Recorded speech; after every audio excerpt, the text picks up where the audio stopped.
उत्तर प्रदेश की सियासत में 2027 का चुनाव जैसे जैसे करीब आ रहा है, पुराने गठबंधनों की कसक और नए सियासी समीकरणों की तस्वीर भी सामने आने लगी है।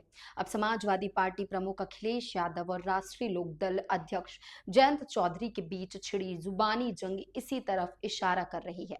मामला शुरू हुआ है अखिलेश यादव के उस बयान से, जिसमें उन्होंने गठबंधन के पुराने साथी पर तंज कसते हुए कहा था कि हमने चवन्नी का रुपया बना दिया, तब भी हमें छोड़कर चले गए।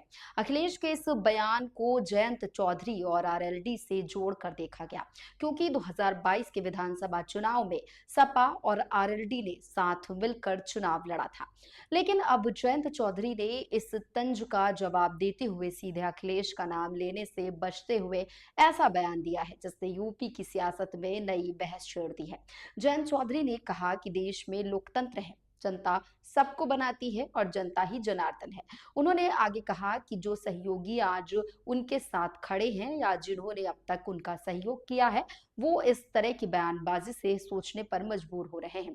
यानी जयंत का इशारा सिर्फ अखिलेश यादव की तरफ नहीं, बल्कि उन नेताओं और सहयोगियों की तरफ भी माना जा रहा है जो सपा के साथ खड़े हैं। अब जयंत से पूछा गया कि अखिलेश यादव उन्हें इतना याद क्यों कर रहे हैं और कभी सीटों की बात तो कभी चवन्नी का जिक्र क्यों कर रहे हैं, तो जयंत ने पलटकर कहा, ये सवाल अखिलेश यादव से पूछा जाना चाहिए। अब इस बयानबाजी को समझने के लिए थोड़ा पीछे जाना जरूरी है। 2022 के विधानसभा चुनाव में सपा और आरएलडी ने गठबंधन किया था।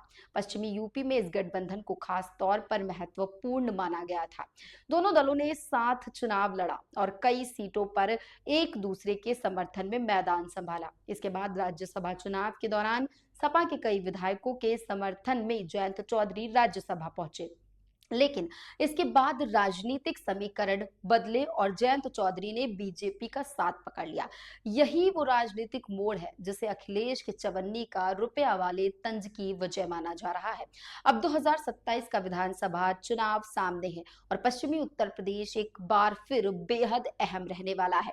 जाट किसान और ग्रामीण वोटरों के बीच आरएलडी की मौजूदगी को देखते हुए सपा और आरएलडी की राहें अलग होने का असर चुनावी समीकरणों पर पड़ सकता है।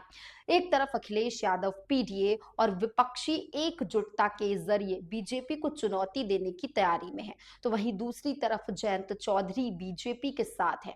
ऐसे में दोनों नेताओं के बीच बढ़ती बयानबाजी सिर्फ व्यक्तिगत तंज नहीं है, बल्कि 2027 की जमीन तैयार करने वाली सियासी लड़ाई भी बन सकती है।